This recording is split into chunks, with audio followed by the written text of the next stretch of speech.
দেখুন, এটা আমার সব থেকে বেশি ভালোবাসার জায়গা।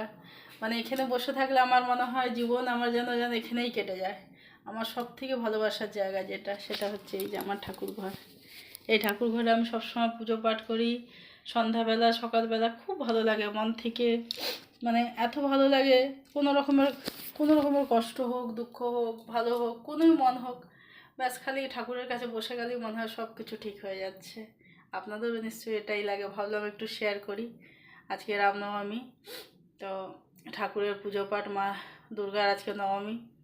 আমরা তো মন্দিরে সকালে যেয়ে ঘুরে এসেছি, এখন ভাবলাম যে ঘরে পুজো পাঠ করে আপনাদের সাথে একটু শেয়ার করি। এই দেখুন, আমার ঠাকুরের সব কিছু রেডি হয়ে গেছে, পুজো পাঠ হয়ে গেছে। এই দেখুন বন্ধুরা, আমার ঠাকুরের পুজো। এই যে আমার শিব ঠাকুর, আমি বাবা শিবু বলে ডাকি। এই যে আমার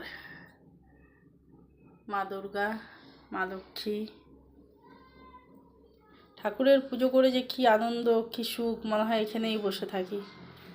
এখান থেকে কোথাও যেতে ইচ্ছা করে না। সব থেকে শান্তি যদি কোথাও পাই তো এই ঠাকুর ঘরে বসে পাই। ভাবলাম আপনাদের সাথে একটু শেয়ার করি।